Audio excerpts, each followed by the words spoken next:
चुनाव 2024 लोकसभा चुनाव ऐतिहासिक चुनाव हुआ है, जहां भारतीय जनता पार्टी बड़े अहंकार से 400 पार का नारा देती थी। 250 तक सीट नहीं इनकी पहुंच पाई।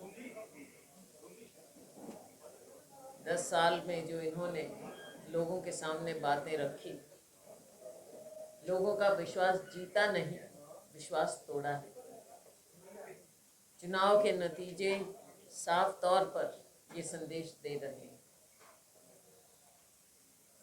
और इन्हें अपने गिरेबान में देखना चाहिए, बजाय इसके कि राहुल जी पर उंगलियां उठाएं या कांग्रेस पर तंज कसें।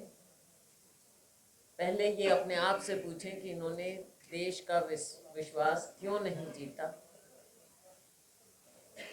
देश के लोगों ने इन पर भरोसा क्यों नहीं किया। बहुत सी बातें और इन चुनावों के नतीजों से भाजपा सरकार को सीख लेनी चाहिए। हमारे लोकतंत्र की एक बहुत मजबूत कड़ी जो है, सबसे बड़ी, वो है संसदीय प्रणाली। इसमें भी आपने देखा, जब राहुल जी नेता प्रतिपक्ष लोकसभा में बोलने लगे तो उनको बार बार खुद माननीय प्रधानमंत्री जी ने 2 बार खड़े होकर टोका। राहुल जी ने यील्ड किया, उनको बोलने दिया। मंत्रियों ने बार बार, और हर बार राहुल जी ने उनकी बात सुनी। माननीय अध्यक्ष जी ने उन्हें मौका दिया।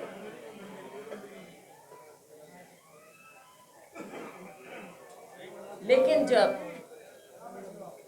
जिस तरह से राहुल जी के साथ बर्ताव हुआ, ये कोई एक हेल्दी ट्रेडिशन नहीं, क्योंकि अब तक जो परंपरा रही है, नेता प्रतिपक्ष की कुर्सी की उतनी ही गरिमा रखी जाती है संसद में जितने नेता सदन की, चाहे लोकसभा है चाहे राज्यसभा है। राज्यसभा में भी आपने देखा, खड़गे जी बोलना चाहते थे लेकिन उनके बात को तरजीह नहीं दी जाती। हमेशा रहा है कि जब नेता प्रतिपक्ष, हमारे समय में हमने देखा, जब वो हाथ उठाते थे तो बेशक कोई मंत्री भी हो, उनसे भी चेयर रिक्वेस्ट करके कि नेता प्रतिपक्ष बोलना चाहते हैं, उनको मौका, प्राथमिकता दी जाती है। ये परंपरा है। लेकिन जिस तरह से दोनों सदनों में आपने देखा, ये साफ दिखाता है कि ये सरकार, सत्ता पक्ष ना विपक्ष की इज्जत करता है, ना लोगों के मत की इज्जत करता है। आज एक मजबूत विपक्ष सामने है, लेकिन इनका प्रयास है कि विपक्ष की आवाज़ को दबाया जाए, लेकिन हम ऐसा नहीं होने देंगे। ये हमने पहले भी कहा कि विपक्ष का काम है जनता की आवाज़ उठाना, जनता की आवाज़ बनना।